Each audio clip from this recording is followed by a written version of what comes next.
Todas las voces, una sola voz. La vida entera, un solo corazón. Y porque estamos en el medio justo, escuchémonos. Suena la radio ocupando el aire, siempre a tu lado y es pura pasión. Todas las voces, una sola voz. La 8, escuchémonos. Personas hay muchas y cada día más. Algunos pasan por la vida y...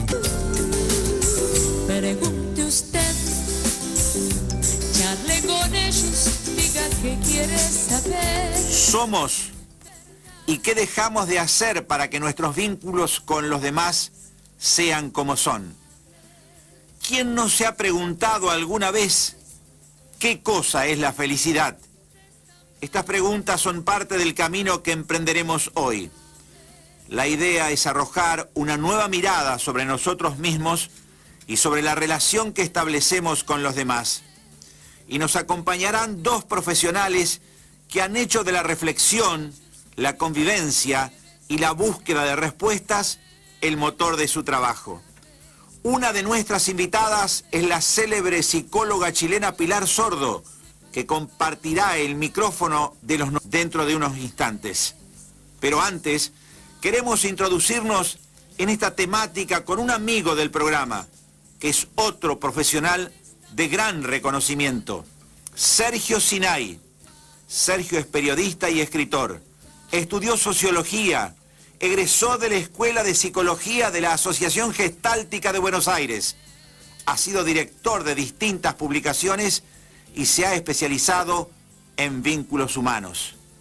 Con Sergio Sinay ahora y con Pilar Sordo después, empieza otro programa imperdible de Los Notables. Los Notables.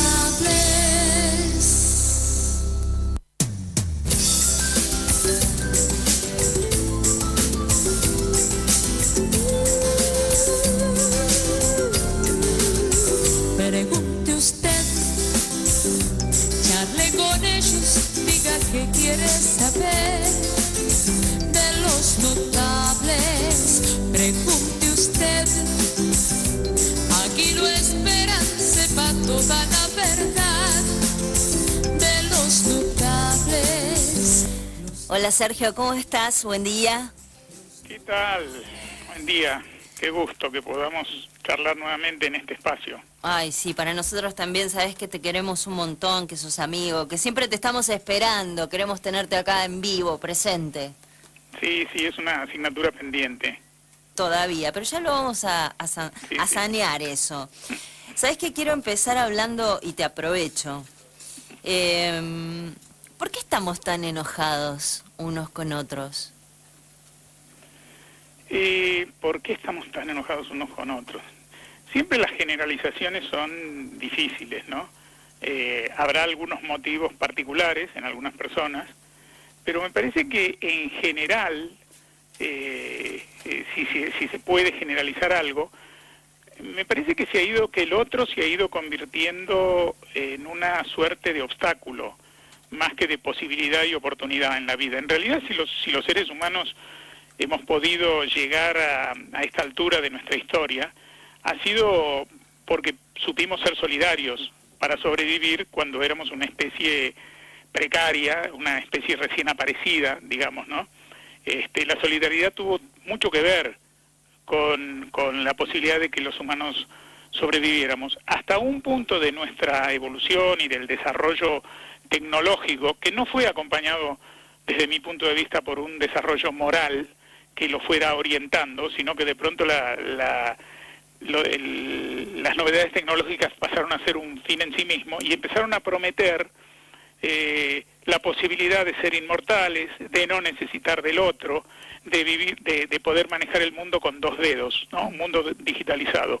Entonces visto o como un escalón que uno podía pisar para subir y seguir adelante en su camino, como una herramienta que uno puede usar en función de sus propios intereses, o en su defecto en un obstáculo o en algo a descartar.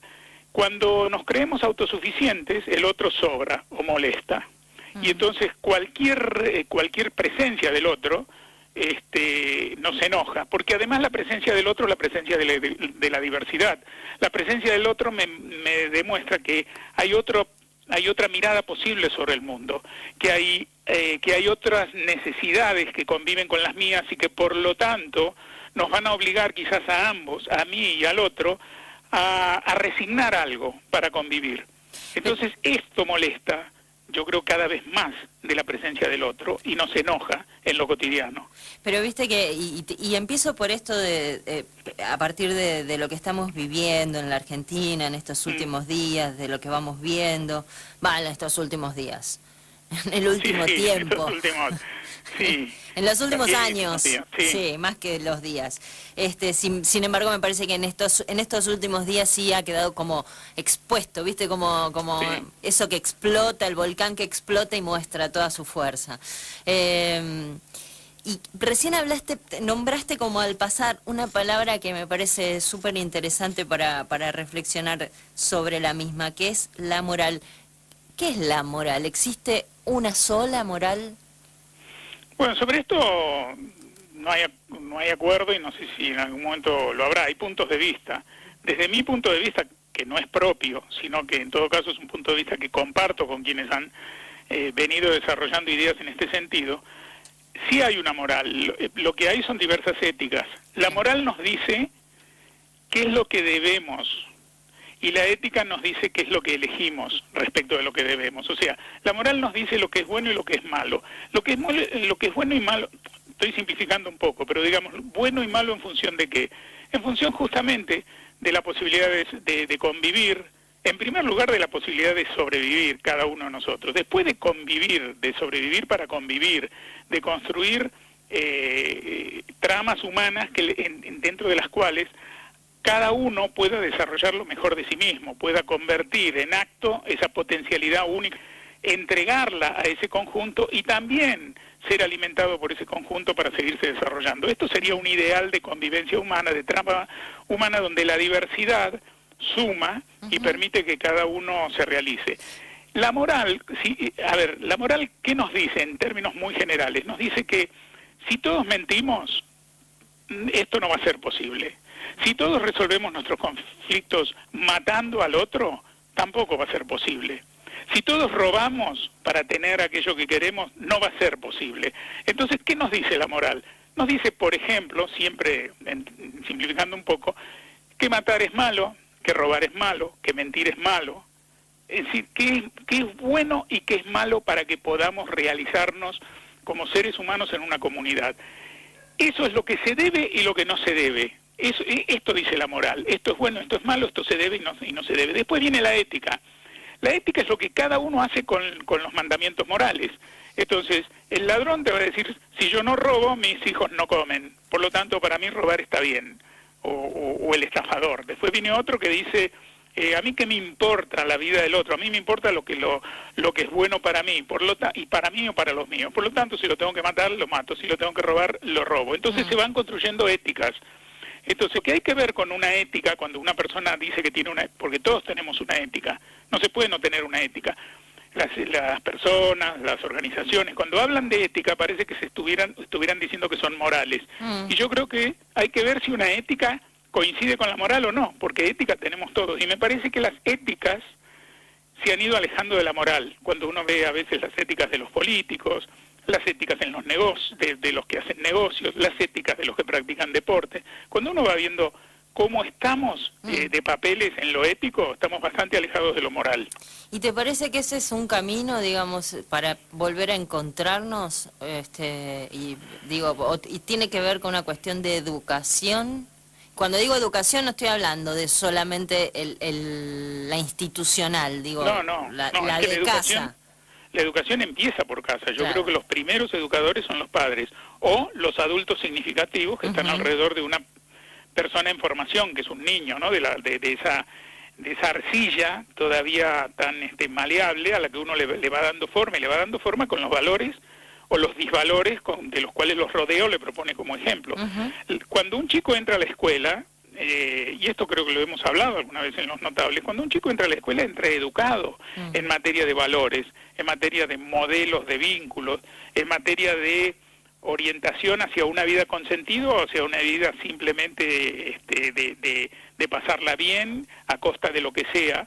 Va más o menos educado porque ya tiene 4 años al menos de haber mamado ejemplos muy claros en esto. Entonces eso puede, según lo que haya mamado, esto ayuda u obstaculiza la tarea de la gran socializadora que es la escuela, que es la gran socia que viene a integrarse, digamos, para a la construcción de esta identidad o la construcción de esta persona.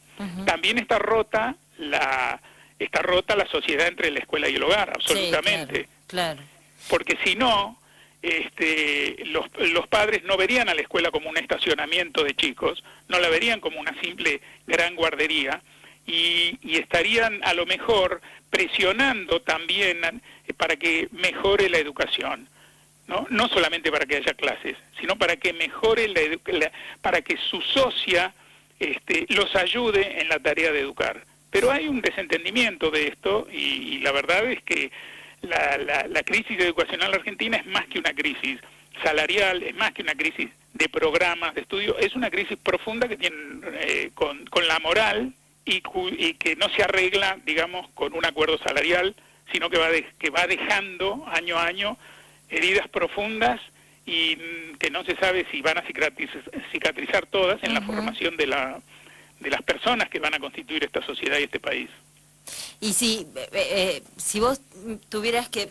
Es difícil lo que te voy a preguntar, pero ¿por dónde deberíamos de empezar?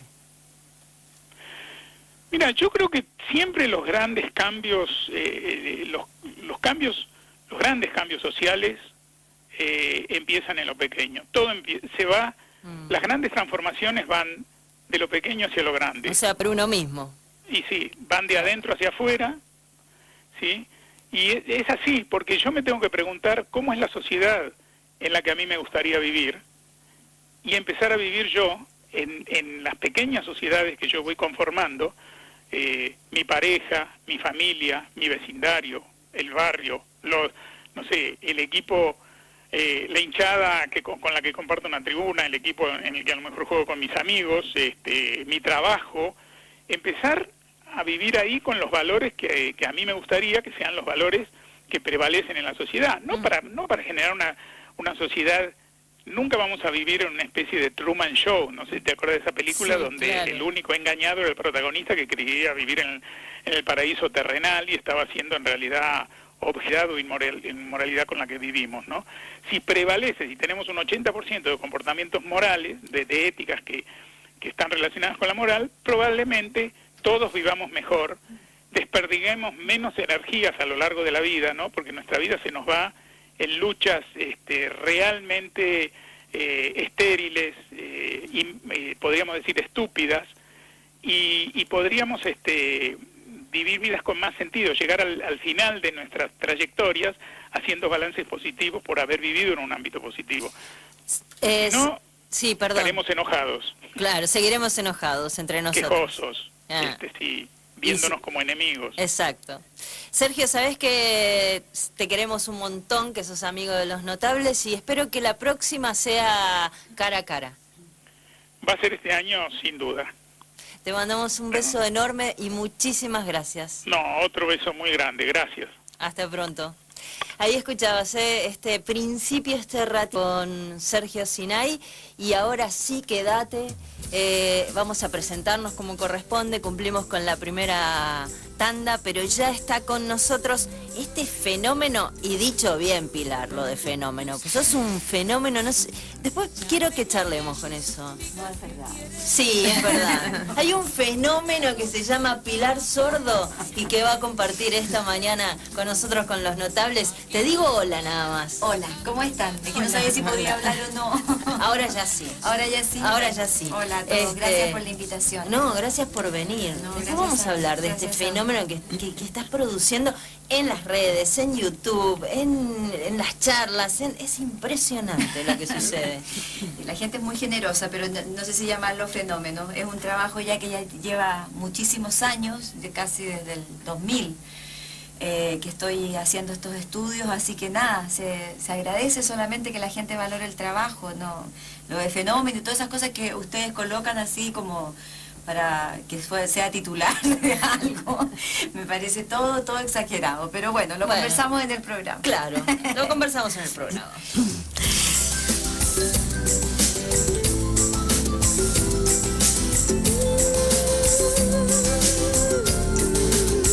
Pregunte usted. Estos son los notables. Conducción, Sabrina Nardi. Producción periodística, Guillermo Batalaro. Participación periodística y contenidos en redes sociales, Ana Clara Giorgio Nevia. Operación técnica, Luciano Badino. Locución comercial, Marcela César Fierro. Dirección general, Oscar Cecini. Los notables.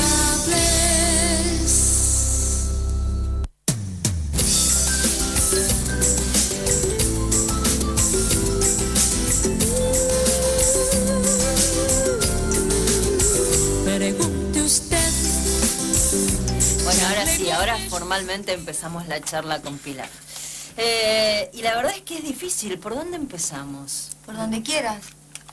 ¿Por qué nos cuesta? Voy a empezar por algo que hablábamos fuera del aire. Bueno, dale. Que siempre es interesante como disparador. Bueno, ¿Por qué nos cuesta tanto últimamente escucharnos?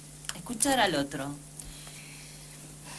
porque nos está costando escucharnos a nosotros mismos y por lo tanto es una consecuencia natural de que si yo no me escucho y no tengo claro en qué eje estoy yo parado, me va a ser mucho más difícil colocarme en el eje del otro, digamos. Creo que hoy y este Dios del siglo XXI que al igual que la Santísima Trinidad tiene 3 elementos que son los celulares, los computadores y los televisores, este Dios nos hizo, es un Dios omnipotente y omnipresente que está metido en todas las casas, que pareciera que siempre dice la verdad, lo cual no es cierto, y al cual escuchamos mucho más que lo que nos estamos escuchando a nosotros.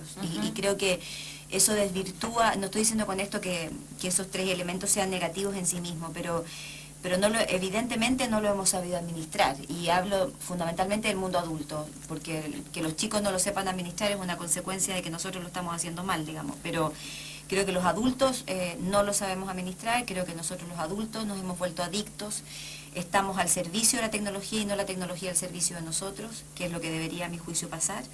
Y eso evidentemente después se entrampa en la educación y en las redes de la familia y en el cómo el anonimato permite que las emociones más rabiosas aparezcan y se desvirtúe la interpretación de los mensajes y pasen un sinfín de cosas que hay que ir aprendiendo a administrar, porque además esto llegó para quedarse y seguramente van a aparecer más estupideces cada vez que van a hacer que todo sea un trabajo, digamos, y que al final hacerse cargo de todo va a ser imposible. Ahora, este ejercicio creo que lleva toda una vida, desde el principio, cuando te decidís a empezar, lo que es escucharse a uno mismo, requiere básicamente, intuyo, en principio de silencio. Y en general estamos viviendo en una sociedad que nos aturde todo el tiempo y nos obliga a estar aturdidos.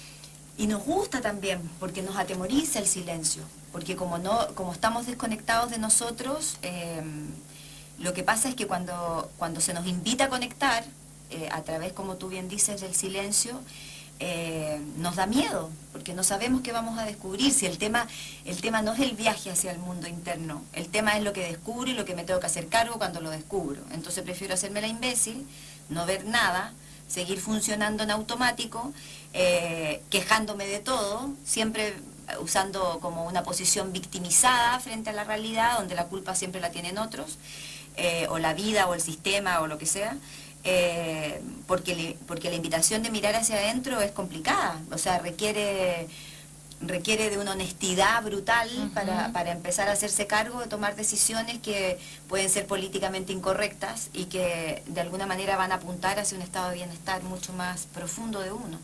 Cuando ese ejercicio que decía, intuyo, una vez que uno lo empieza, te lleva la vida, porque Sí, obvio. escucharse No, y y además, conocerse... y además es dinámico porque lo que yo puedo haber observado de mí hace, no sé, 10 años atrás, es muy distinto de lo que observo Claro. hoy, digamos. Entonces, Sí, claro. cuando uno ya parte en el proceso de automirarse y tratar de ser consciente del presente y de lo que uno vive cotidianamente, desde lo que uno come hasta, etcétera, uno también va entrando en esta dinámica de ir entendiendo que uno mismo es un proceso permanente de transformación. Y eso también es complicado, porque en ese proceso de transformación también van de la mano decisiones de las cuales uno se tiene que hacer cargo. Ahora, por otro lado, cuando esto no sucede, y cuando la elección, entre comillas, es seguir en ese aturdimiento y Sí, en sí. ese automatismo, ¿hay siempre un momento en la vida, antes, en el medio, después, qué sé yo,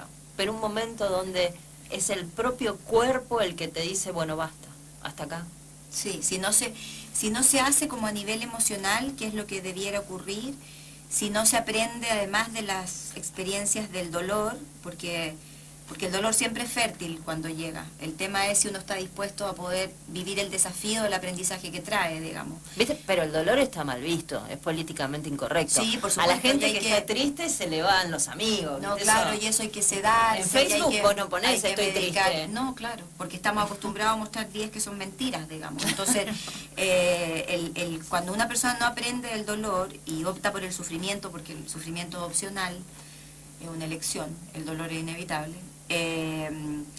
efectivamente el cuerpo es el que termina hablando por ti. Efectivamente el cuerpo es el que empieza a comunicar a través de colon irritable, a través de migraña, a través de lumbago, a través de, no sé, crisis de pánico, fibromialgia, lo que tengas ganas. Y el cuerpo te empieza a decir, aquí hay algo que revisar, digamos. Sería bueno que pararas, sería bueno que te miraras, sería bueno que hicieras algo contigo, porque en el fondo me estás obligando a mí como cuerpo, hablo, me estás obligando a mí como cuerpo a tener que manifestarte situaciones que eres incapaz de mirar desde el punto de vista emocional o de permitirte sacar desde un lugar más directo y más honesto. Dijiste, el dolor es inevitable, la tristeza o la angustia o lo que sea, eso ya es una elección. ¿Qué es exactamente el dolor? ¿Cuál es esa diferencia? Es que el dolor es como la encomienda que te llega a tu casa. Te llegó, no sé, la separación matrimonial, te llegó un cáncer, te llegó cesantía, te llegó la muerte de alguien, problemas económicos, lo que sea. Cuando esa encomienda llega, que además tiene despacho a domicilio, y en muy buen horario generalmente, No sé qué. Gratis. En algún momento llega. Llega, y llega varias veces también en la vida. Y cuando uno no aprende, te llega repetidamente, la misma, para que uno entienda que ahí está el mensaje. Bueno, cuando llega esa encomienda hay varias opciones. Hay gente que esconde la encomienda y hace como que no llegó, otra que se enrabia y la destruye a patadas, y otro porcentaje de personas que dicen, a ver, me llegó esta encomienda, ¿qué hago con esto? Y con todo el miedo, la angustia y lo difícil que es abrir esa encomienda, se abre para descubrir qué es lo que trae adentro. Y lo que trae adentro generalmente son muchos regalos. Lo que pasa es que uno... O sea que el dolor, si uno lo puede comprender o bien, digamos, si uno puede trabajar... No, no es comprender, trabajar como con él aceptar, o aceptar. Es como aceptar sin rebeldía, sí, porque en el ¿Siempre es fondo, un aprendizaje? Siempre es un aprendizaje el dolor, sí. Y yo diría que los más importantes que vamos a tener en la vida, difícilmente uno aprende algo tomando sol en la playa, digamos. Pero, a no ser... Pero eso habla de nuestra estupidez. Sí, por supuesto que habla de nuestra estupidez, porque uno debiera poder aprender ahí, no que tenga que llegar, por supuesto, obviamente. Y como eso generalmente no ocurre, porque la gente cuando está en situaciones de placer, en esta sociedad hedonista que hemos construido, donde todo tiene que ser divertido, entretenido y placentero, uno se queda como en el nivel de lo básico ahí. Entonces ya no agradeces, te sigues quejando igual, aun cuando estés en situación de placer, será porque hace mucho calor, será porque, no sé, el frizz, la humedad, el pelo. Ya bueno, y entonces pierdes la dimensión de la profundidad del agradecimiento de lo que tienes día a día. Y eso evidentemente te quita fuerza para poder capitalizar, por llamar así, aprendizaje, que cuando llegue esta encomienda a casa yo tenga la energía para poder abrirla y disponerme a hacer lo que me está pidiendo que haga, digamos. ¿Qué poder tiene lo que pensamos? Yo diría que un porcentaje quizás más grande que lo que sentimos. Más grande. Sí, porque lo que pensamos determina en algún momento lo que vas a sentir. Creo que la cabeza, la loca de la casa, como se le llama, se va para cualquier parte. Entonces, cuando la gente permite que la cabeza se dispare, eso tiene un correlato corporal incluso. O sea, si yo me pongo a pensar en cosas que hoy día estoy viviendo y que son muy difíciles, se me va a apretar la panza, al apretarme la panza me cambia la respiración, al cambiarme, entonces me empiezo a sentir mal y la cabeza sigue dándole vuelta. En cambio, si ese pensamiento yo o giro, me voy para otro lado, mi cuerpo también hace sintonía con ese cambio de pensamiento y me relajo y respiro más profundo y logro regular mi respiración y por lo tanto manejo mejor el tema. Yo creo que el punto de partida de hoy, en este mundo tan acelerado que vivimos, es lo que se nos obliga a pensar, de alguna manera. Esta cosa media futurista, estar permanentemente pensando en qué va a pasar mañana, en qué va a pasar, no sé, en las próximas elecciones o en este invierno, y qué va a pasar con las lluvias. Y yo siempre pongo como ejemplo la obsesión que hoy día tenemos con el clima. A mí me impacta de sobremanera eso. Yo crecí en el sur de Chile y no sé, yo me levantaba en la mañana y lo que hacía, mi mayor espacio meteorológico era abrir la ventana, digamos, o sea, correr la cortina, mirar y decir llueve, perfecto, gotas de agua, o sea, pero esta obsesión de saber cómo va a estar el fin de semana próximo, porque queremos saber, no tengo idea para qué, tiene que ver con esta sensación permanente de querer controlarlo todo y de estar muy centrado en lo de afuera, en vez de estar regulando permanentemente lo que está pasando hoy día. Vamos a cumplir con la primera, la primera pausa con Pilar Sordo, la segunda del programa. Después cuando volvemos, hay algo que me parece súper interesante, quiero preguntarte sobre por qué se nos hace, o no sé si a nosotros, a la mente se le hace insoportable la incertidumbre. Bueno, qué difícil tema. Yo te escuché decir que la felicidad y el dolor siempre son compañeros como inseparables.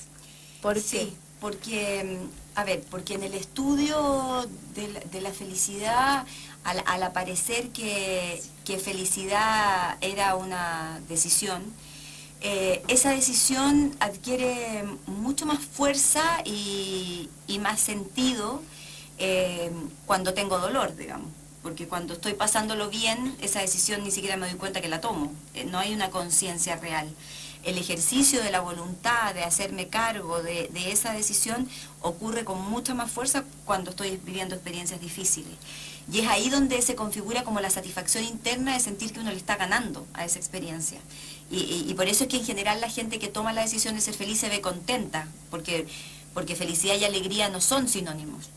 Creo que es uno de los errores más grandes que hemos cometido con respecto a la palabra, digamos. Suponer que solo vamos a ser felices cuando estemos contentos. Y creo que uno puede ser feliz estando profundamente triste. Por lo tanto, el juego de esas dos palabras sí conforman como una especie de dos caras de la misma moneda, por llamarla así. Pasando una situación delicada. Porque yo estuve muy chico y bueno, él tuvo un problema de salud muy complicado que en algún momento como...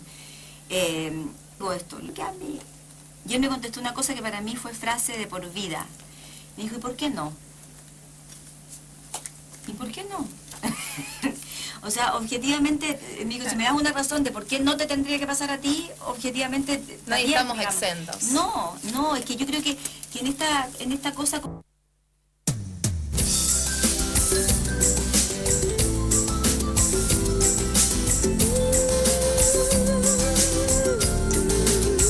pregunte usted, charle con ellos, diga qué quiere saber. 5 minutos ya de las 11 de esta mañana en Los Notables. Estamos cumpliendo los 30 años ininterrumpidos de programa y nos damos estos gustos. Los estamos celebrando con una invitada notable, exclusiva para nosotros. Años ininterrumpidos. Qué maravilla. Pilar, Qué maravilla de Los poder mantener Notables. un programa de radio. Felicitaciones. Muchas gracias. Qué lindo poder tener la trayectoria y la historia, me parece fantástico.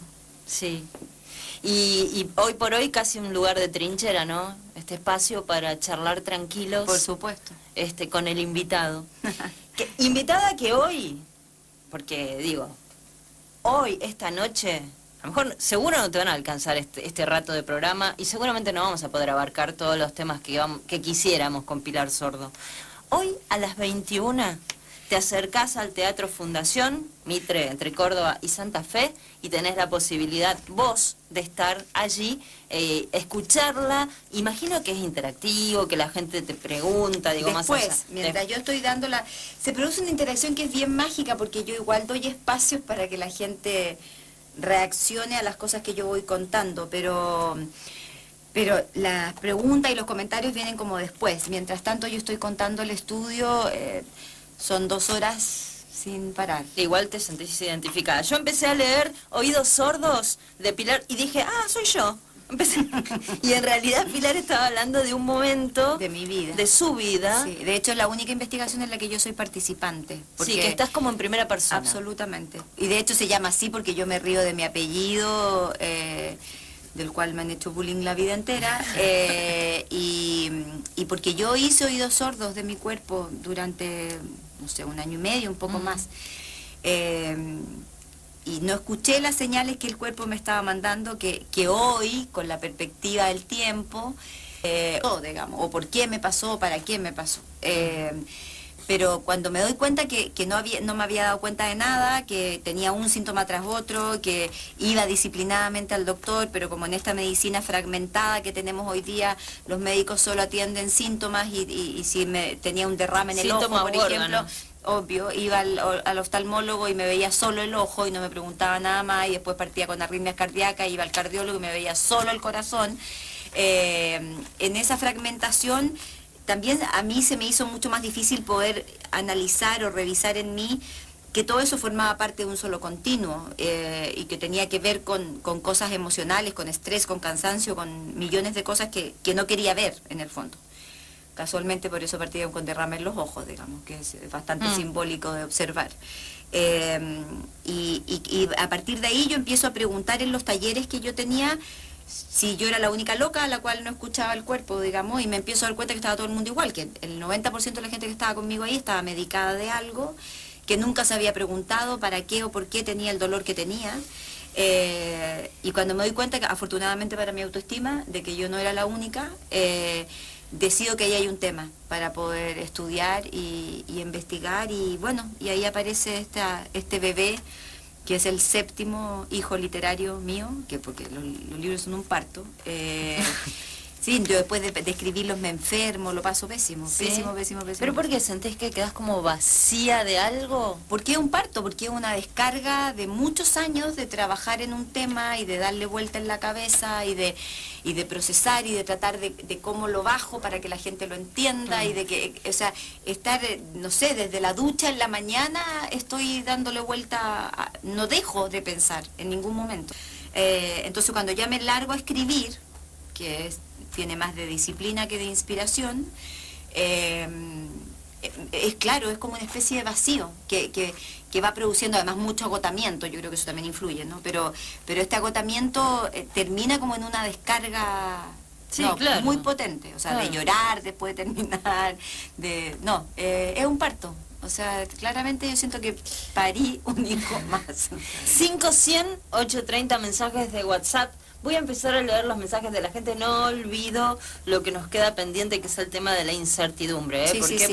para la mente, somos básicamente lo que pensamos de nosotros mismos y de los demás y del mundo que nos rodea, Sí. pero ¿por qué se nos hace tan insoportable la incertidumbre? A veces es mejor una mala noticia que no saberla. Que no saber. Sí. Sí, y eso es una locura de la cabeza, digamos, Claro. porque en el fondo tiene que ver esto con el control. Sí, pero es Donde- como, es la ilusión, ¿no? Porque en el fondo tampoco, creo, no sé, vos decime, no controlamos casi nada. No, nada. Con suerte esta conversación. Y Claro, sería. y más o menos. Y más o menos, porque no sabemos qué va a pasar al segundo siguiente. Pero no, nada. Y ustedes además viven en un país que que por lo menos a nivel climático y a nivel de estructura geológica. Sí, no se mueve tanto como ustedes, como Chile. Sí, claro. o sea, nosotros podríamos estar conversando aquí en Chile Y se mueve el piso, y al segundo literal. podría haber un terremoto. O sea, y eso, en esa incertidumbre uno aprende a vivir todo el tiempo. Y no solamente eso, los volcanes, o sea, ustedes son bien privilegiados climáticamente, geológicamente. Bueno, pero tenemos en ese sentido. estamos nosotros arriba, ¿viste? Y ahí No, todos pero esos sí. movimientos que tienen ustedes los tenemos nosotros por nosotros mismos.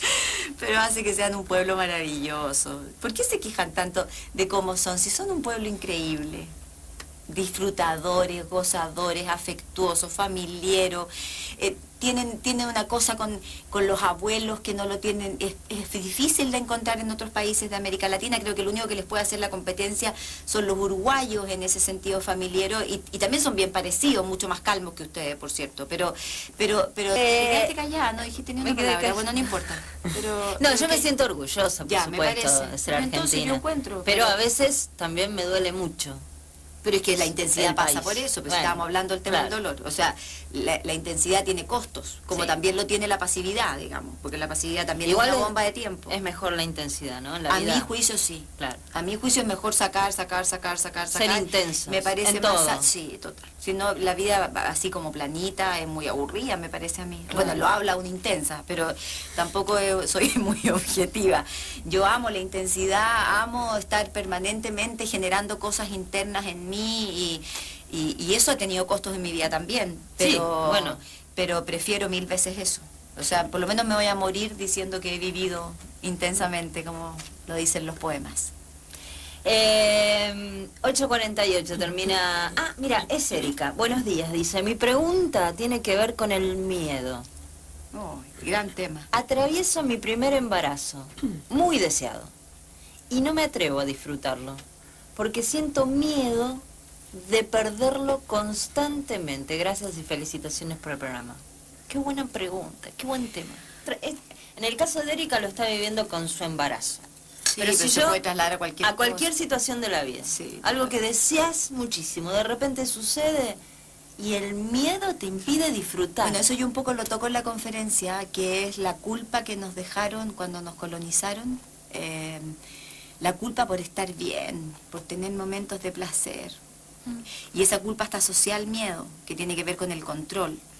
Yo siento que el miedo, el mayor problema que tiene es que te impide el disfrute del presente.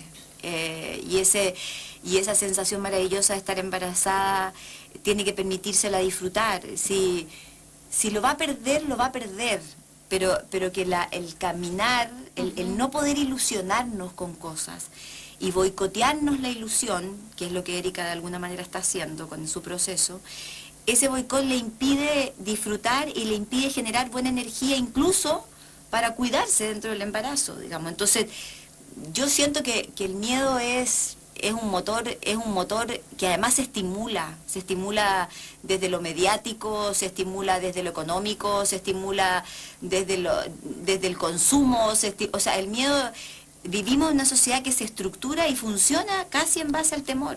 Entonces yo tengo un seguro de mi auto porque me da miedo que me lo choquen, y tengo un seguro de vida porque si me muero, entonces mis hijos, y permanentemente nos van metiendo esta sensación de que es mejor estar como asegurados, lo cual al final es una ilusión absolutamente falsa si uno no está asegurado de nada, y las cosas hay que ir enfrentando cuando pasan, pero no antes, porque si van a pasar, y uno lo único que tiene que tener es sabiduría para poder enfrentarlas, pero vivirlas desde antes me parece que es pérdida de tiempo y de energía. Y también es como, no tiene que ver con lo poco que nos bancamos frustrarnos, digo, porque me Además. parece interesante esto que vos decís, ¿no? ¿Por qué no ilusionarte? Pero obvio. Si lo vas a perder, si eso no va a suceder, si, total, va a Sí, pasar. el miedo a la ilusión te puesto. Ahora, también Pero además es súper tonto porque uno sufre el doble. al Sufrís final. el doble. Uno sufre por no poder ilusionarse Sí, y después uno porque además te sufre frustras. antes. O sea, el negocio es pésimo, digamos, no tiene un grado de rentabilidad. Pues son esas Absolutamente. estupideces que hacemos los seres humanos de que me empiezo a estar resuelta y no resultó.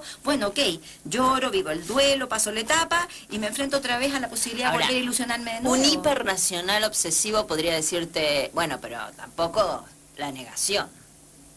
Tampoco ser negador en la vida. ¿Y qué es ser negador? No, qué sé yo. Yo no soy hiperracional. Sí, obsesiva sí. Yo también soy Hiperracional no. obsesiva. Yo también soy Claro, obsesiva, sí. y yo defiendo lo obsesivo porque creo que es la única manera de poder hacer cosas en la vida. ¿Ah, Es decir, sí? pero obvio, yo soy una reivindicadora de lo obsesivo. Porque creo que, o sea, si yo no fuera obsesiva en mi vida, hubiera escrito 7 libros y hubiera hecho Sí. 8 investigaciones, digamos. O sea, claramente mis rasgos obsesivos, ansioso y perfeccionista, Gracias. son los que me llevaron Yo pensé que a eso me poder llevaba a terapia a conseguir mí. eso. No, también yo, pero porque uno tiene que aprender eso desde lo positivo. Yo agradezco profundamente mis rasgos obsesivos, creo que son los que me han llevado a escribir lo que he escrito y a intentar desde mi más absoluta pequeñez dejarle a la gente algo, digamos. Si no fuera obsesiva me hubiera aburrido en la mitad. Pero hay como una cosa así de, bueno, no, pero tampoco negar lo que está pasando. Digo, si me ilusiono demasiado... Mira, ser dado demasiado positivo es primo hermano de ser negador, yo estoy de acuerdo contigo en eso. Pero el ser primo hermano de ser negador, yo prefiero pagar el costo de esa negación habiendo sido positiva. O sea, creo que lo que me produce la ilusión, el cómo me mueve, la adrenalina que me genera, el desde qué lugar me paro todos los días a tratar de conseguir ese sueño, a cuidarme o a lo que sea, prefiero 1000 veces eso y la frustración posterior al nunca haberlo vivido. Pero eso a la larga también va a ser una opción personal y donde la gente, mucha, puede optar por quedarse protegida y no experimentar el miedo que da la ilusión de que por ahí no resulte. Yo prefiero 1000 veces que no me resulte. Hay que arriesgar. Si es que además yo no La vida creo- se trata de eso, Pilar, de arriesgar. Yo creo que sí, es que yo particularmente no creo en los fracasos. Yo no Si algo no sale, no es un fracaso. Para mí no. necesariamente. Para mí nunca lo ha sido. Yo siempre he sentido que la vida es un continuo acertar o no, y el fracaso es una experiencia de aprendizaje, y desde ahí sale otra cosa que siempre es muy bonita, digamos. Entonces, no, yo no creo en los fracasos. No, creo que hay experiencias que son muy dolorosas en la vida, sin duda, pero esas experiencias son una invitación también, y ahí es donde yo siento que uno tiene que colocarse en la postura, que no es fácil porque uno está enrabiado, porque uno se siente omnipotente, porque uno quiere lograrlo todo y no sé qué, pero cuando uno se coloca en la posición de aprendiz en la vida o de caminante, es mucho más maestro tratar de dar lecciones, digamos. Hola, dice, escuchando a Pilar Sordo y justo con eso de frenar los pensamientos, ¿cómo se hace? Es un ejercicio, gracias, dice el celu que termina 058. Mira, hay un ejercicio que yo descubrí en uno de los estudios, que cuando la cabeza se dispara, uno debiera hacerse 2 preguntas, que es ¿dónde estoy y qué estoy haciendo? Porque cuando yo me pregunto eso y digo, siempre frente a algo que no ha pasado, en el 90% de los casos, uno en el presente no vive angustia, puede vivir pena, tristeza, rabia, etcétera, pero la angustia siempre es un desplazamiento hacia algo que va a pasar y que no ha pasado y que yo anticipo como negativo. Por lo tanto, para poder eliminar la sensación angustiosa, yo tengo que volver al presente, porque aquí, hoy, no estoy angustiada. Entonces, por lo tanto, el dónde estoy y qué estoy haciendo me lleva a conectarme con ese presente y decir, bueno, estoy sentada aquí frente a ti, y eso es lo que tengo. Y estoy con ustedes acá en la radio y no hay más. Lo que vaya a pasar después lo voy... Ahora, cuando uno está viviendo procesos muy angustiosos y la cabeza se le escapó, uno está todo el día, porque yo eso lo he practicado, digamos, está todo el día diciendo dónde estoy y qué estoy haciendo, digamos. O sea, Claro. Se transforma casi en un mantra obsesivo que uno repite todo el rato, pero es un ejercicio que permanentemente te empieza a traer hacia el presente. Y lo otro que es súper importante, que es muy básico, pero a la larga también muy profundo, es regular la respiración. Los pensamientos anticipatorios siempre producen alteraciones respiratorias. Y el poder volver simplemente a la... en un taller hace pocas semanas atrás, practicábamos lo que pasaba frente a la ansiedad, frente a la comida, por ejemplo. Entonces, hacíamos respirar a la gente, era como tomar el aire y bajar, y eso hacerlo como 3 o 4 veces, y la ansiedad por comerse la galleta bajaba.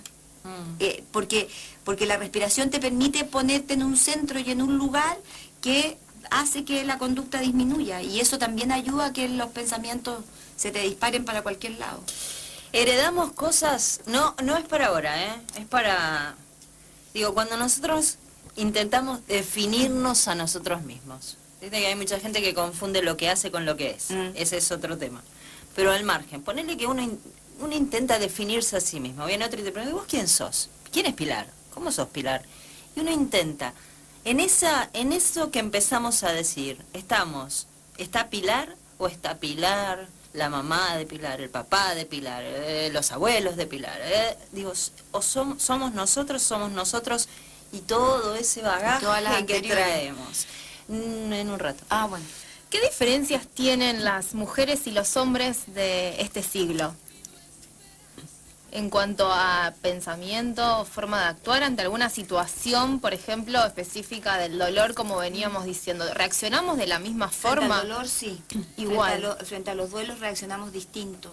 En general, los hombres viven los duelos haciendo cosas y nosotros conversando los duelos. Y eso genera mucha sensación de poca comprensión en la relación de pareja, porque si ese hombre quiere hacer cosas, entonces se va a jugar fútbol, se junta con los amigos a hacer un asado. La mujer interpreta que ese hombre se le pasó el dolor, y no es así, digamos. Y lo mismo pasa con los hombres hacia las mujeres, que al vernos conversar sobre la tristeza que tenemos, al vernos llorar muy cerca, de hecho, para que el duelo se viva bien, el hombre tiene que aprender a hacer lo que hace la mujer y la mujer tiene que aprender a hacer lo que hace el hombre. Nosotros debemos empezar a hacer cosas más desde la acción, después de haber llorado y hablado todo lo que había que hablar, y el hombre tiene que aprender a hablar y decir lo que... ¿Cómo actuar frente a cuando tenemos un familiar, por ejemplo, que está sufriendo? Y muchas veces pasa de que si está bien antes de los 6 meses, bueno, ya lo superó. Si no, si está mal, uy, no, ya tenés que estar bien, ya pasaron 6 meses.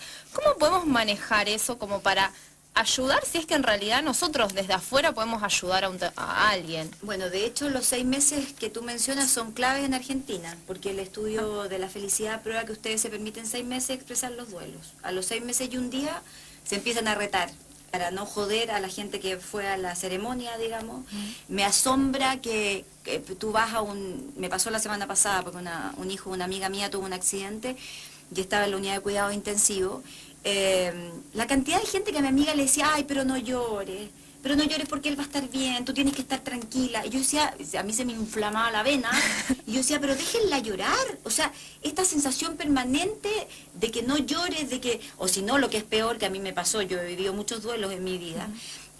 Cuando la gente te dice, cuando alguien se muere, ay, a él le encantaría verte bien, a él no le gustaría verte llorando, él lo que quiere es que tú estés tranquila. O sea, él al otro lado tendrá que preocuparse del estado de su alma, y me imagino que al otro lado habrá un sistema que se haga cargo de las almas de la gente, digamos. Pero yo con suerte me quedé acá, estoy tratando de sobrevivir, pagar las cuentas y seguir funcionando, para que además encima me culpen de que si yo lloro el caballero no asciende, digamos. O sea, objetivamente la responsabilidad es brutal. Es brutal. Creo que en ese sentido hay que dejar que la gente llore. Llorar hace bien, libera energía y no tiene una función en sí misma. Acompañar en ese llanto. Pero por supuesto. Y en silencio, ojalá. Claro. Ojalá en silencio. Acompañar callado para que el otro llore en paz y después te cuente. Porque además llorar y hablar cuesta. No es fácil llorar y hablar. Pueden dejar de molestar un rato, digamos. Como reír y hablar. Sí, claro.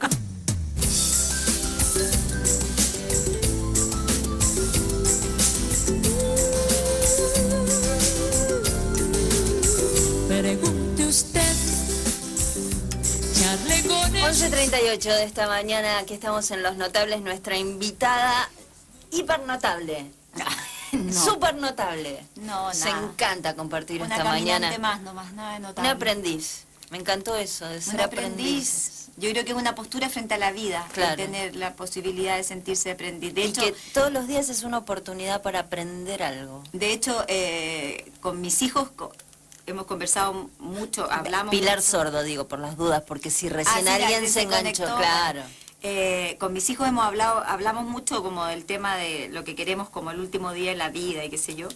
Y mis hijos tienen súper claro de que una de las cosas que ellos tienen que decir, si es que los dos están acompañándome ese momento, es que yo fui una caminante y un aprendiz, es lo único que me importa. No, siento que soy una eterna alumna, voy aprendiendo todo el tiempo, o con la conducta de ir aprendiendo, o con la actitud, mejor dicho, esa es la mejor palabra, con la actitud de ir aprendiendo todo el tiempo. Y creo que funciona mejor la vida cuando uno se la toma así. Todo lo que no lleguemos a hablar con Pilar Sordo, porque por supuesto nos va a quedar corto el programa de Los Notables, podés acercarte esta noche, porque se va a estar presentando en el Teatro Fundación a las 21. Así que te acercás a la boletería un ratito antes, todavía hay lugar. Mitre, entre Córdoba y Santa Fe, divino, precioso lugar. Ay, es pero hermoso maravilloso. el Fundación. Me encanta, es uno de los teatros más lindos de Argentina, a mi juicio. Es precioso. Sí, muy Y bonito. en Rosario tenemos hermosos teatros, por Muy- suerte. muy lindo. El Teatro Fundación Astengo es uno de ellos. Muy bonito. Así que hoy a las 21, Mitre, entre Córdoba y Santa Fe, te acercás y vas a tener la posibilidad de compartir una noche de sábado súper especial. Sí, se con ríe y Pilar se Sordo. llora. Bueno. En esa charla se ríe y se llora. Eso está Es bueno, lo que le pasa a es la gente interesante. en general. Es muy bonito el estudio. 5-100-830, ahora voy, son muchísimos los mensajes de WhatsApp. ¿Ah, Ahora sí? voy para allá. Ay, me salió chileno. No, mal, horrible me salió. Ahora voy para ahí, para los mensajes de para WhatsApp. allá tendría que haber ¿Cómo? Para allá. Tendría que haber dicho para allá. Para allá. Ya, po, apúrate. Ya, po. Ay, me encanta eso. ¿Cachai? ¿No cachai? Eso que vendría a ser, ¿entendés? ¿No entendés? Sí, claro, muy bien. Sí. Bueno, Esa es la pero traducción y que yo soy bilingüe. En el... No, yo no, me sale horrible, che. En el 422-9514, 422-9515, desde Barrio Martín, está Isabel. ¿Cómo estás, Isabel? Buen día. Hola, buenos días. Encantada con el programa. Me gusta el estilo distendido que tiene la psicóloga. De reírse de sus propias, de los problemas que tenemos, obviamente. Obvio. Yo quería hacerle una consulta. Sí. Algo ella comentó, pero bueno, si podría darme más herramientas. ¿Cómo hacer para no boicotearse los propios logros? A mí, por ejemplo, me gusta muchísimo viajar y, bueno, organizo un viaje y cuando estoy por concretarlo me empiezo a plantear un montón de cosas y me afectan en el cuerpo. ¿Cuál era tu nombre? Isabel. Isabel, un gusto. A ver, es ocurrir producto del viaje, que evidentemente te arruinan el momento del presente y el disfrute de todo lo que has trabajado para lograrlo. Creo... Sí, perdón. O una sensación de culpa también, a lo mejor. Ah, pero es que eso es maravilloso. Sí, eso es bienvenida al mundo real. O sea, objetivamente, claro, nosotros estamos entrenados a sentirnos culpables por todo lo bueno que nos pasa, porque venimos de una cultura que nos enseñó que esto era un valle de lágrimas, que ibas a parir con dolor, que el sustento lo ibas a tener con el sudor de tu frente y 25.000 cosas que de alguna manera hacen que estemos mucho más entrenados a vivir cosas difíciles que placenteras. Y eso es un trabajo de permanente conciencia donde te desenganches de esa culpa y entiendas que tienes todo el derecho del mundo a disfrutar de las cosas lindas que la vida te da, sobre todo cuando además son frutos de cosas que tienen que ver con tu trabajo. Perdón, Isabel, un segundo. Y mandatos en algunos casos, Sí, incluso sí, de manera mandatos. inconsciente, ¿no? Total, Metidos. ¿Están relacionadas con la religión? Sí, sí, claramente sí. Tiene que ver con la cosa judeo-cristiana, digamos, que de entender la vida como una especie de karma o de valle De de lágrimas. crucifixión, Sí, claro. total, de crucifixión y de estar permanentemente redimiéndose, ¿no? Y uno tiene que hacer el deseo. La vida trae por sí solo dolores, es inevitable. Todo el mundo va a transitar en algún momento por la pérdida de alguien, por la ruptura de una relación. No hay nadie que se salve de ese tipo de cosas. Por lo tanto, el cómo yo me hago ameno ese caminata creo que es clave para sacarse esas culpas encima. Así que ahí el donde estoy y qué estoy haciendo es súper importante de trabajar y de preguntárselo todo el tiempo para entender que tienes todo el derecho del mundo a pasarlo bien y a seguir organizando viajes, que es muy lindo viajar. Entonces también tiene que ver con el merecimiento, o sea, lo que uno piensa de sí mismo. Sí, yo creo que nos enseñaron a sentir que no nos merecíamos cosas y que cualquier cosa que teníamos era como suntuaria. Entonces te quieres comprar una blusa, no, pero es que para qué, si a lo mejor se la compro a mi mamá que le hace más falta y yo tampoco me la compro. Y creo que todas esas cosas a la larga nos han hecho un daño increíble. Tú te mereces lo mejor del mundo, la mejor calidad de las cosas, todo lo mejor a lo cual tú puedas aspirar de acuerdo a tus posibilidades es lo que te tienes que proveer. Y eso es lo que uno tiene que decirse todos los días. Uno tiene que tratar de sacar o de ser la mejor versión de uno misma y eso incluye todo todo, lo físico, lo material, lo espiritual, lo afectivo, y para eso el gusto, el placer creo que es algo central. De acuerdo, muchísimas gracias y felicitaciones por el programa. Gracias, Isabel, te mandamos Isabel, un beso. Un beso. Gracias, igualmente. 500-830, el celo que termina 888 dice, ¿cuál sería la expresión correcta? ¿Soy feliz o estoy feliz? Soy feliz. Soy feliz. Sí. El que Si termina... tomas la decisión, si estás feliz es porque lo estás asociando al estar contento. Esa es la diferencia. El celular que termina 700 dice, hola Pilar, bienvenida. ¿Puedes dar algún tip para sobrellevar la convivencia con una persona depresiva que no desea curarse? Oh. ¿Y cómo pretenden que yo responda esas cosas? Y yo no sé, yo estoy transmitiendo lo que dicen los oyentes. No te puedo... A ver, la energía negativa se contagia. Sí. Y así como se contagia la buena onda o el positivismo, la depresión también es contagiosa. Ahora, si esa persona ama a la persona con la que está, a esta persona depresiva que no quiere ayudarse, lo que tiene que hacer es buscarse válvulas de salida. Y por lo tanto tiene que armarse una estructura de vida paralela a la compañía de esta persona depresiva que sea muy placentera y que a ella la llene de energía para poder vivir como esa maratón. Yo siempre, y en Oídos Sordos también lo mencionaba, cuando uno tiene que cuidar a alguien, uno tiene que cuidarse. Para cuidar hay que cuidarse. No puedo cuidar sin cuidarme. Y eso Si te no- lo puedo trasladar al resto de actitudes. Digo, para amar hay que amarse. Ah, pero muy bien. Tal cual, estás topísima. Sí, Dale. exacto. Eso. Estoy Sí. aprendiendo. No, que nada, estamos todos en lo mismo. Sí, eso. Exactamente. Y creo que si yo estoy asumiendo que voy a acompañar a esta persona depresiva, lo cual me parece una decisión válida, digamos, yo tengo que nutrirme. Y tengo que nutrirme de mucha buena onda y de mucho positivismo y de muchas cosas entretenidas para poder vivir de buena forma eso y poder de verdad entregarle amor a esa persona depresiva y no estarla castigando permanentemente Ni de la retando, rabia, ni demás. ni que se me empieza a generar el resentimiento por estar cuidándolo permanentemente. Buen día a los notables, como siempre, destacados. Con los entrevistados, mucho aplauso, muchas gracias, dice María del Carmen. Pilar es tan clara cuando presenta sus charlas y nos pone en un lugar muy esclarecedor en nuestras dolencias. Eso lo veo yo personalmente. No quiere decir que tiene que ser todo el mundo igual, todas las personas. El celular que termina gracias. 260 dice, buen día, felicitaciones por el programa, sufro de crisis de ansiedad. Realmente es una situación espantosa. Hago todo por superarlo, estoy tratada y no puedo manejar la mente y sacar el miedo. Bueno, la crisis de ansiedad, Son terribles. de angustia, estamos casi todos ahí, o al borde, Sí. saliendo. Yo de al eso. solo escucharla ya suspiré, digamos, Claro. ya se me apretó a mí la panza. Claro.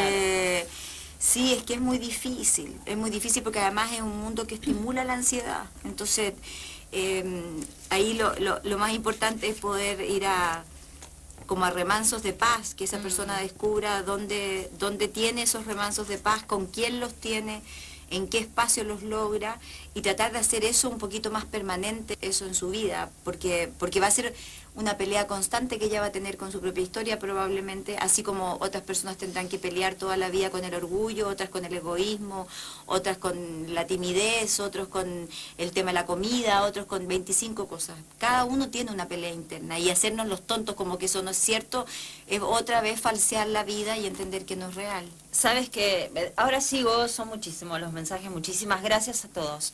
Sabes que hoy por hoy en la Argentina la violencia machista, la violencia de género es una problemática creciente, desgraciadamente, y cada vez más. En toda América Latina. En toda América Latina, Chile es una cultura Absolutamente, machista, de hecho. tremenda. Después hablamos un poco de por qué permanentemente estamos como construyendo o tendemos a construir, y sobre todo pensando en los adolescentes, pero en todas las edades, estas relaciones violentas y tóxicas.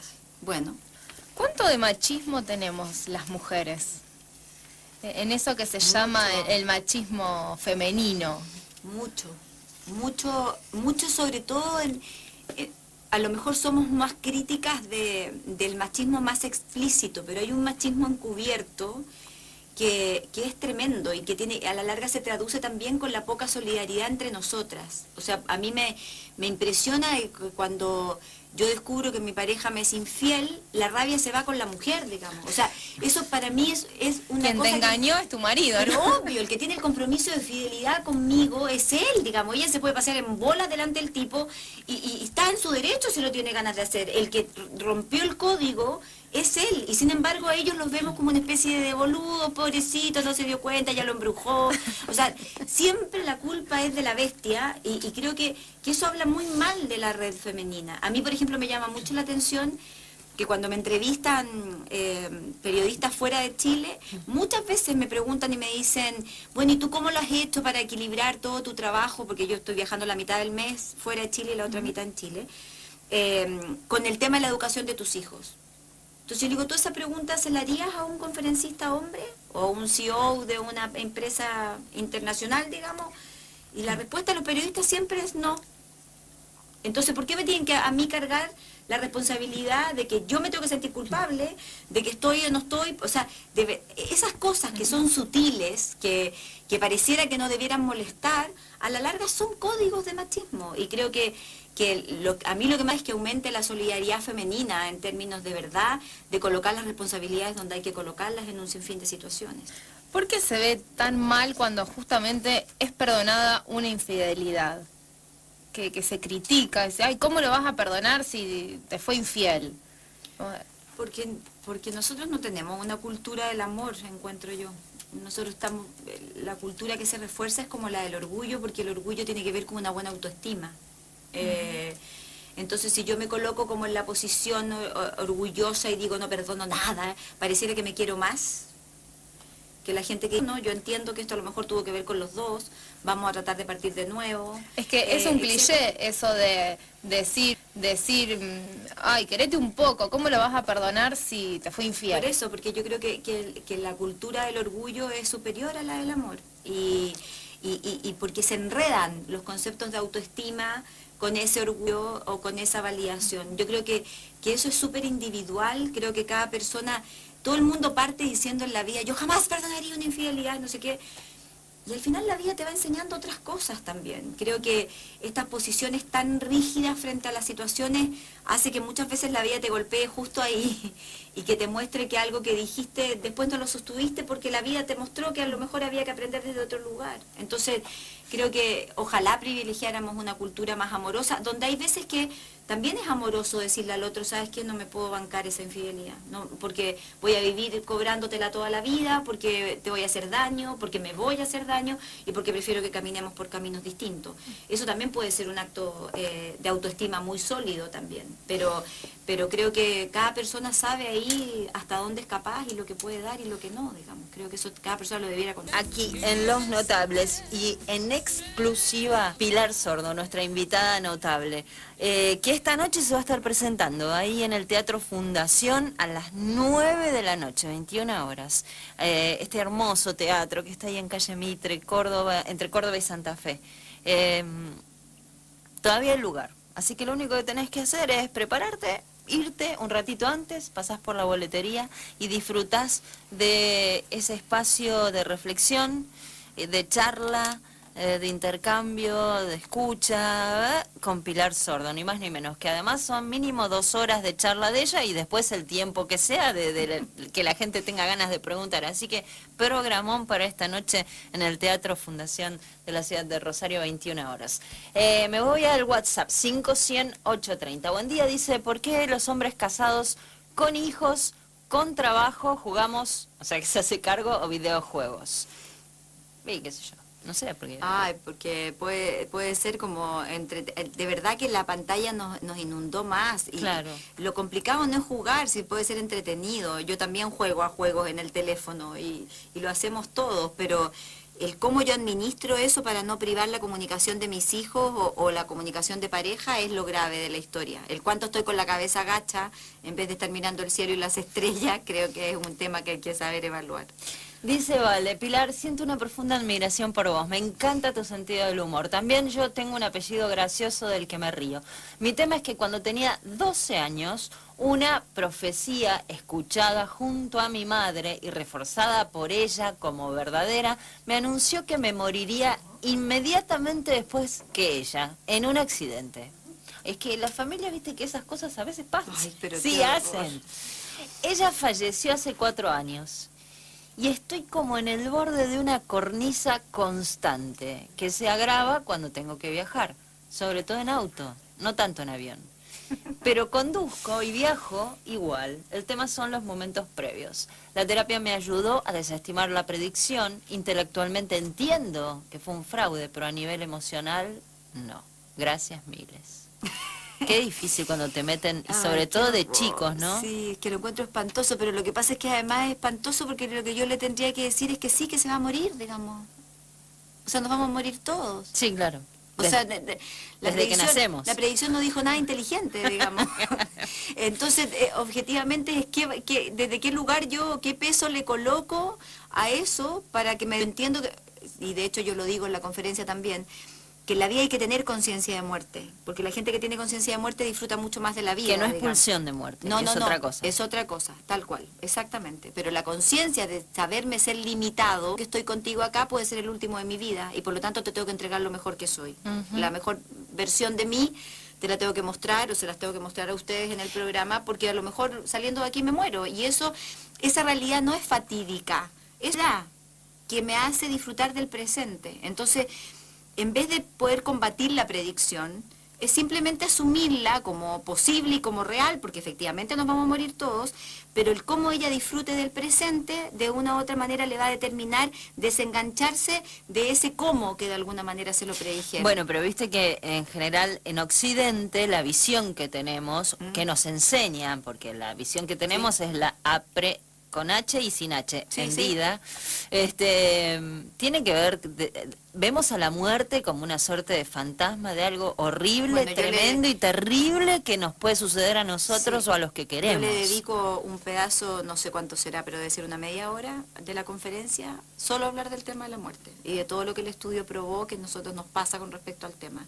y de lo difícil que es hablar de ella, de cómo las iglesias más importantes que nos acogen, digamos, han sido incapaces de mostrar una visión de la muerte positiva, cómo los ritos de despedida son espantosos. Horribles. Entonces, todo eso se habla y se desarrolla dentro del estudio, y yo lo explico mucho en la conferencia, pero por sobre todas las cosas, para positivizar el mensaje de esta mujer preciosa, y gracias por el cariño, creo que es entender y asumir que efectivamente nos vamos a morir y que eso te debiera permitir a ti disfrutar mucho más intensamente de la vida, digamos, y creo que ahí es donde está el secreto. Y todo lo demás, en el cómo, en el enganche del auto, del avión o de lo que sea, son circunstancias anexas que ni siquiera se sabe cómo van a ser, digamos. Así que la conexión con el presente y el agradecimiento de estar viva me parece que es lo clave, entendiendo que si ella lo está trabajando terapéuticamente, le deben haber dicho cosas mucho más inteligentes que lo que acabo de decir yo también. Los Notables Radio, me voy un segundo, Hernán nos manda un mensaje que es muy largo, yo voy a intentar reducirlo. Bueno. Nada raro, nada extraño, nada que no pase muchas veces. Pero él cuenta que está pasando por una situación de mucha angustia y que siente que hay algo que tiene que aprender ahí.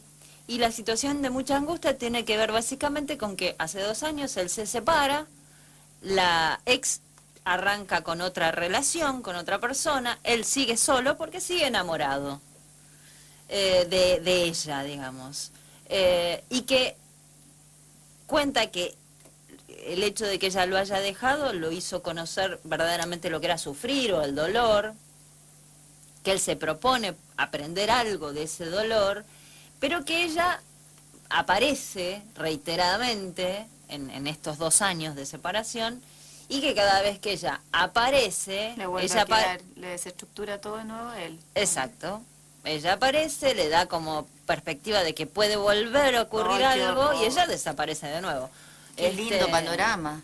Revive todo el tiempo ¿Cómo el se llama, abandono. Hernán? Él se llama Hernán y pregunta básicamente cómo Bueno, y cuenta que no puede dejar de exponerse, digo. Obvio, cada vez que verla. ella aparece... Él la quiere ver, Y sí, por y se supuesto. ilusiona. Por supuesto, obvio. Hernán. Ay, lindo, Hernán, te mando un abrazo gigante. Mira, yo no te voy a hacer terapia por radio porque además no te conozco y no... Pero así de la panza, solamente de la panza, incluso puede ser irracional lo que te voy a decir. Pero yo siento que tienes que pegarte un giro y mandarte a cambiar emocionalmente esa situación. O sea, objetivamente si ella tiene algún interés en ti, se la va a querer jugar solo cuando te vea que tú la abandonaste a ella, digamos. Pero mientras ella te sienta permanentemente ahí, se va a poder permitir, dentro de la ambivalencia que ella pueda tener, ir y volver cuantas veces quieras y sabe que tú estás. El tema es que tiene que saber que no estás más, eso. Y de ahí preocuparte por ti, entender qué fue lo que llevó a la separación, hacerte cargo de lo que sea tu responsabilidad, porque la palabra culpa no me gusta, no me parece adecuada tampoco. Pero desde ahí empieza a migrar, aun cuando la quiere, porque nosotros tenemos mucho el argumento de que, ay, es que yo lo quiero, es que yo la quiero. Muchas veces, y también lo digo por experiencias propias, uno tiene que entender que amando al otro, uno no puede estar con él. Y que uno tiene que lograr soltar nomás. Y los hombres son buenos para soltar, Hernán, eso lo hacen mejor que nosotras. Ustedes lo hacen mejor que nosotras. Entonces, creo que el amor no es condición es necesaria, pero no suficiente para tener una relación de pareja. Querer no basta, se tienen que configurar otros elementos. Y si él siente que él se expone, que ella juega y que él es cómplice de lo que le pasa después que ella se va, digamos, bueno, ahí hay un tema tóxico que él tiene que resolver queriéndose a sí mismo y dándose media vuelta, colocándose de espaldas a ella y caminando para el otro lado, digamos. Nos había quedado pendiente hablar un poco acerca de, y lo aprovecho esto de toxicidad en los vínculos, de esto que nos está ocurriendo aquí en la Argentina, es una problemática creciente. Ah, lo de la violencia de género. Sí, que tiene que ver con esto de establecer relaciones de pareja violentas. Sí, evidentemente que cuando se establecen, no se establecen así, pero hay códigos de poder que van distorsionando eso. Las posiciones femeninas o masculinas dentro de la pareja evidentemente que han cambiado mucho estos últimos tiempos. Aparentemente no es que haya más violencia que antes, lo que pasa es que ahora está más mediatizada también y se habla y se sabe más. Antes era quizás mucho más encubierto todo, pero sí me parece que ahí hay cosas históricas nuestras de educación, de pautas de educación, de que las mujeres no hablan estas cosas, de que nosotros parecemos muy habladoras las mujeres, pero cuando están abusando de nosotros, cuando están explotándonos económicamente o sexualmente, por el hecho de parecer estúpidas, no comentamos esas situaciones. Y esto va generando una red que cada vez se hace más incontrolable. Y por el otro lado, estos hombres mal educados desde sus propias madres para poder establecer reglas de poder, hace que esta mezcla sea una bomba atómica, digamos. Y yo creo que ahí el que las mujeres le dejen de creer a los hombres cuando dicen esta es la última vez que te voy a tratar mal, es clave. O sea, yo creo que cuando un hombre golpea, en psicología hay un principio muy básico que dice que si algo ocurre una vez, de todas maneras va a ocurrir una segunda, o es muy probable, perdón, que ocurra una segunda, pero si ocurre una segunda, de todas maneras va a ocurrir una tercera. Entonces, cuando yo paro ese circuito, eso es válido desde que me como un chocolate y que no puedo comer chocolate, el segundo capaz que me lo vuelvo, y el tercero me lo voy a comer de todas maneras, también es válido para las relaciones afectivas. Entonces yo tengo que saber parar ese circuito de violencia y aprender a entender que cuando un hombre dice esta es la última vez, eso nunca es verdad, a no ser que venga con un certificado de un terapeuta que de alguna manera trabajó la ira, digamos. Pero si no, no es posible, no es creíble, no es sustentable. Y ahí es donde yo vuelvo a poner lo que le decía Hernán, que es esta cosa de, ay, pero es que yo lo amo. Es que yo lo amo y yo sé que en el fondo él a mí me quiere. A mí no me sirve de nada saber que en el fondo alguien me quiere, porque primero tendría que aprender a bucear. Y segundo, objetivamente no me sirve de nada porque lo que yo necesito son hechos concretos. Sí, claro. Y yo tengo que hacer equivalente todo esto que escucho, que me encanta, con el hematoma, digamos. O sea, tengo que lograr hacer una equivalencia. Eso es en lo que a la responsabilidad femenina se refiere. Y con respecto a lo masculino, bueno, los hombres tienen que empezar a entender que esta historia cambió y que las tendencias de estructura de poder y desde antes, y que lo que por ahí se negociaba, o se aceptaba, mejor dicho, antes con mucha pasividad, hoy día hay que negociarlo. Y todo lo que tenga que ver con cómo se negocia, cómo se establecen puntos de encuentro, cómo se establecen los límites, cómo se cuidan espacios individuales para poder compartirlos en conjunto, creo que es clave. Bueno, pero viste que es un tema que fuimos hablando desde el principio, desde distintos lugares, que Sí. tiene que ver con la emoción, la rabia como emoción, ¿no? Sí, sí. Hoy por hoy, por lo menos nos está pasando cada vez más a nosotros, a los argentinos, que las cuestiones, pero no solo las cuestiones de pareja, incluso entre vecinos o en una choque en la calle, Se se manejan desde la dirimen rabia. en violencia, se dirimen desde la violencia, digamos. la Vos no razón- sabés si el tipo que te rompió un farolito y vos te diste vuelta y le dijiste algo, se baja con un palo y te lo da por la cabeza. Sí, lo que pasa es que eso pasa cuando las otras emociones no se pueden expresar, cuando uno no puede llorar, cuando uno no se puede reír porque es un signo de inmadurez, porque si te ríes fuerte eres poco fina, porque si lloras descontroladamente estás absolutamente desequilibrada y te tienes que medicar.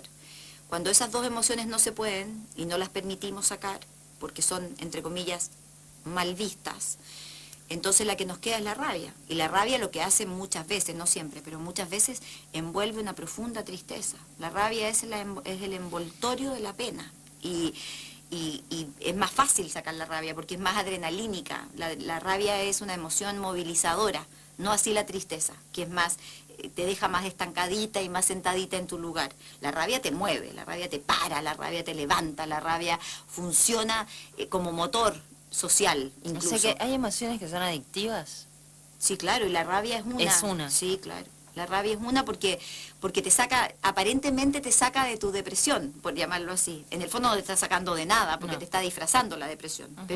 Pero te saca, porque te mueve y te obliga a moverte. En cambio, tenemos esta sensación, que también es errónea, lo hablábamos hace rato, con el tema del llanto, de que llorar es como una especie de hoyo profundo al cual yo me voy a caer y nunca más voy a salir de ahí. Y eso tampoco es verdad. El llanto tiene una curva, que es, para la gente que entiende estadística, como lo digo en la charla, es igual que la curva normal, digamos. Parte despacito, sube, tiene un pique, después baja y desaparece, digamos. Pero Sí, hay que a lo sumo permitirse te vivir. Sí, pero eso A lo pasa, sumo te quedan los ojos pero hinchados. eso pasa cuando uno llora con angustia. Cuando uno llora con tristeza, los ojos no se hinchan.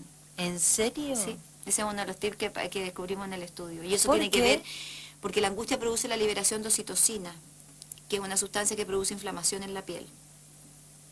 Entonces, cuando uno llora en paz y llora tranquila, no se producen las hinchazones. Se puede inflamar un poquito, pero esta cosa de quedar tan bonito, después de llorar, con la nariz Con inflamada. y los ojos, todo, los párpados claro, así. y todo dilatado acá, donde todo parece que uno tuviera rosácea, y toda una cosa espantosa. Eso solo pasa cuando uno llora con angustia. O sea que Y si uno está llorando con angustia es porque tendría que haber llorado mucho tiempo antes y no lo hizo. Y se acumuló, hasta que estalló la bomba, digamos. Chanchán, los dejé a todos callados.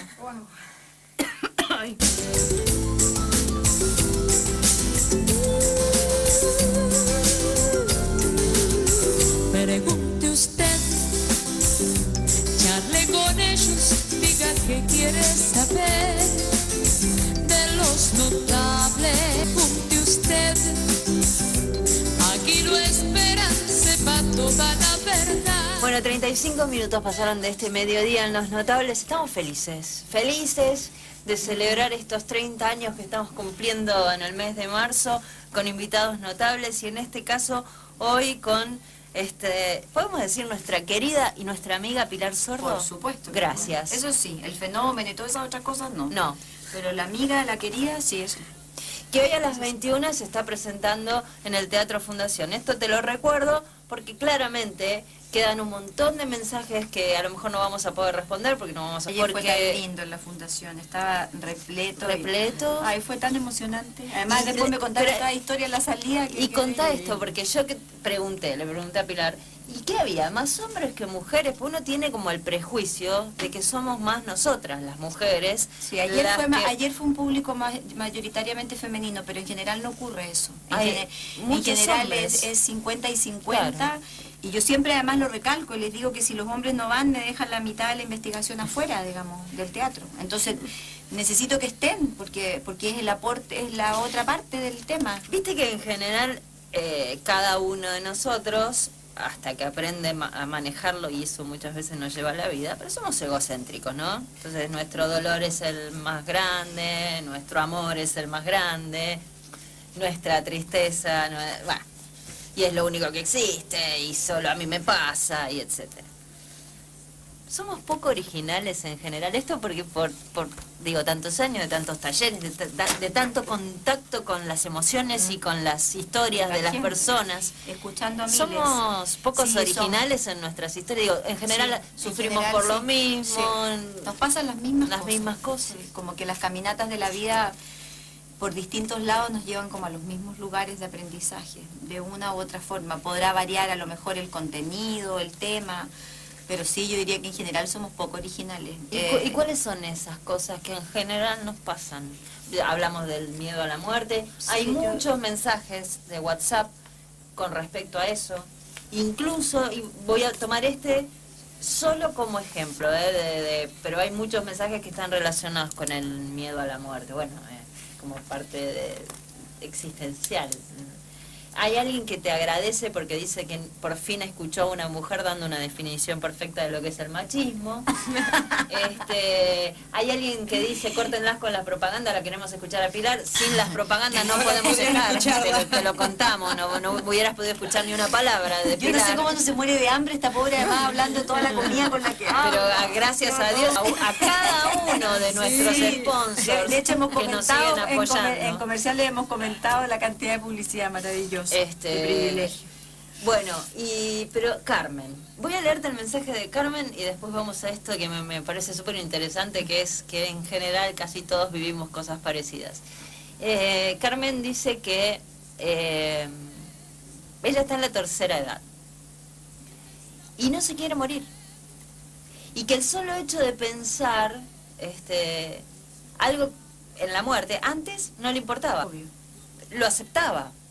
Sin embargo, ahora vive, dice, en un espacio en el que floto y veo todo como una película.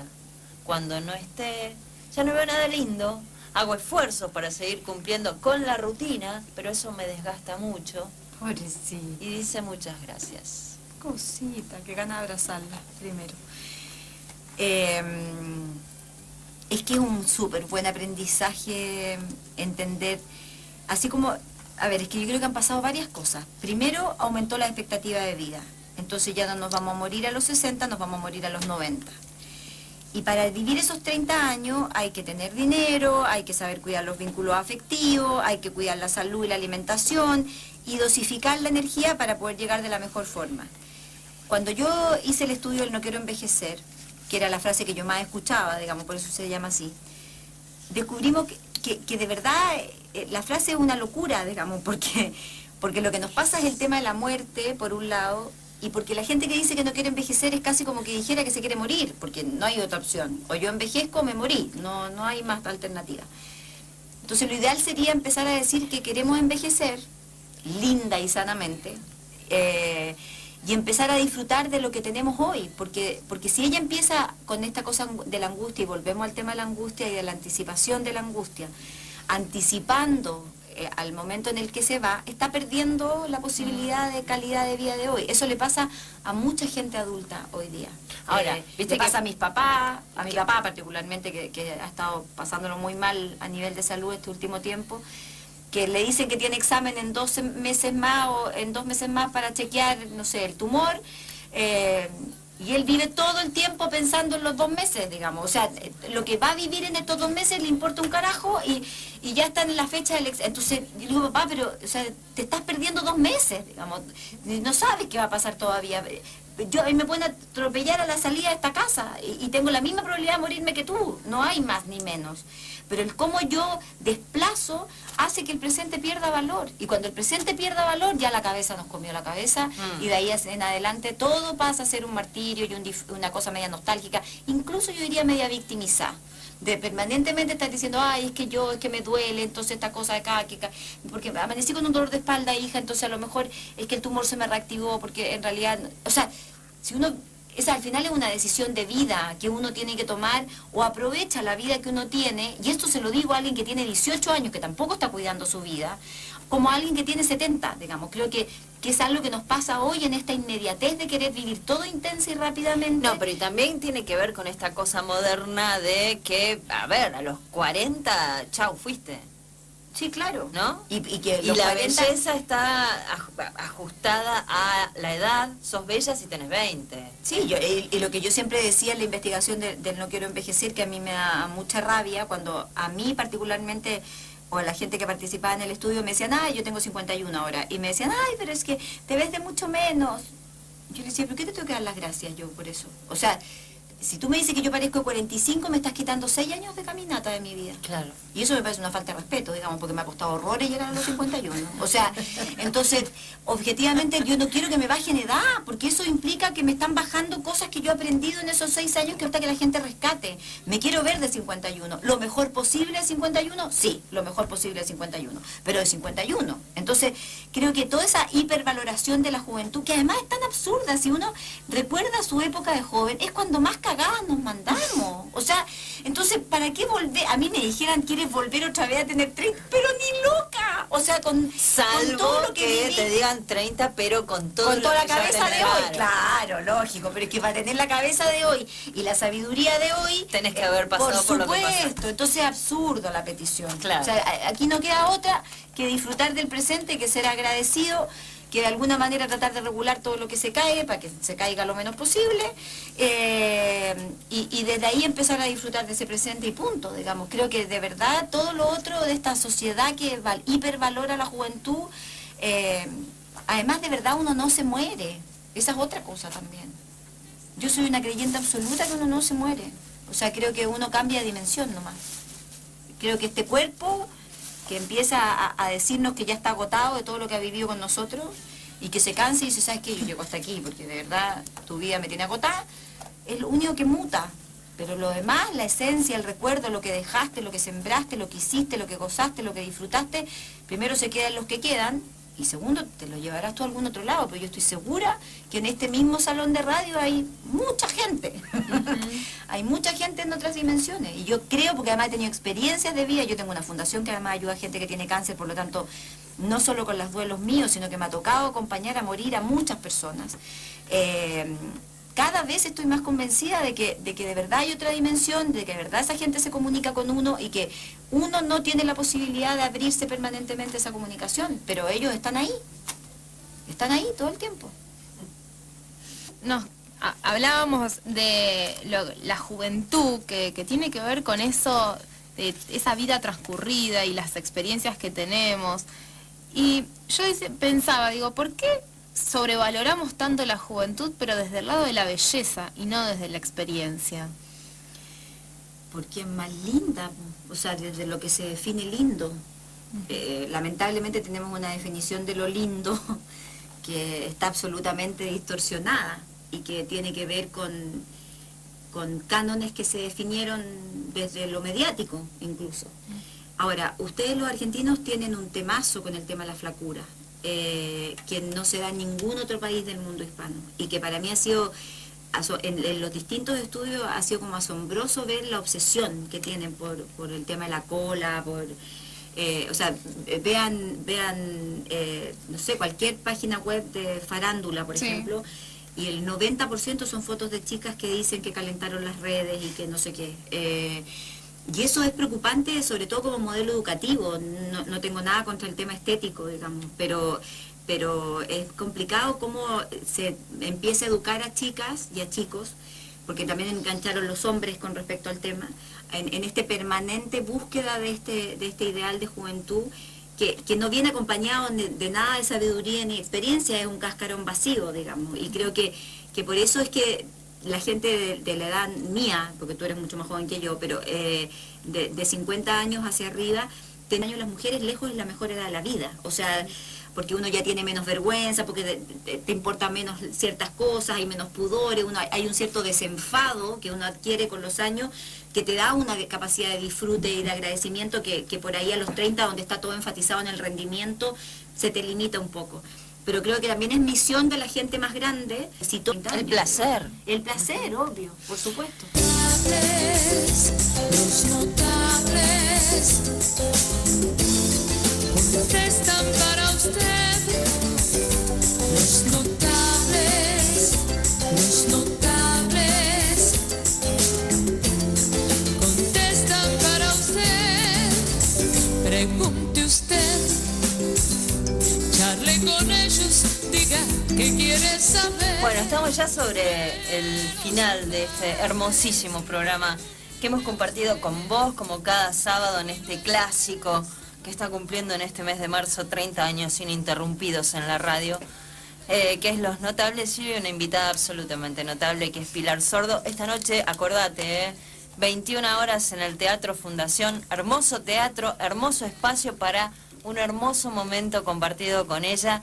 Ahí Mitre, entre Córdoba y Santa Fe, todavía algún lugar hay, ayer estuvo llenísimo. Los hombres no tengan prejuicios, vayan, las mujeres también, no tiene que ver con cuestiones de género. No lo etiqueté, los hombres van, así que nada, ojalá. Yo mientras te voy haciendo regalo, porque tenemos regalo para vos, simplemente te pregunto, vos definís 4 emociones como las las fundamentales: rabia, pena, miedo y alegría. Sí. ¿Sobre cuál deberíamos de trabajar más? Es que te iba a decir una cosa, pero te voy a decir otra. Yo diría que con las 4. Creo que hay que aumentar brutalmente la expresión de la risa y de la tristeza. Creo que no puede ser que tengamos que pedir perdón por reírnos fuerte y pedir perdón por llorar. Creo que no puede ser que la gente le siga diciendo a otra que no llore y que tiene que estar medicada si está llorando mucho.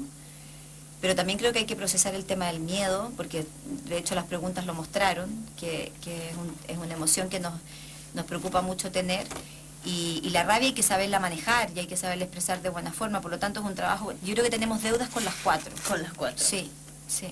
Nuestra manera de agradecerte muchísimo, pero muchísimo, No, gracias que a hayas ustedes por la aceptado esta invitación y que hayas compartido esta mañana de charla en Los Notables. Es este plato, un clásico, tan clásico como Los Notables. ¿Ya tiene 30 años ese plato también? O Este particularmente no, pero sí, claro. No, sí, me imagino que este particularmente no. Ridícula. No, pero obvio que no. Sí, pero, sí, fue variando. Hubo otros colores. Este es divino. Qué lindo. Pero, ¿sabes qué nos facilita este Porcelanas Verbano para Fayat, Argentina. Y dice: Los Notables a una notable Pilar Sordo, LT8 2017, y por favor que cruce la cordillera. Nos va a encantar. Obvio, pero claro que la va a cruzar. Por supuesto que sí. Muchas gracias. Gracias a todo el cariño de la gente. La verdad que se agradece que la gente valore el trabajo que uno intenta hacer. Y que cada persona se pueda quedar con un poquitito de lo que uno hace o investiga o escucha, ya hace que todo el cansancio tenga sentido. Así que gracias, va a estar en un lugar muy significativo de mi casa. Así que gracias por el cariño, gracias a todos los auditores que hoy día se pegaron a la radio a escuchar nuestra conversación, a ustedes por las preguntas.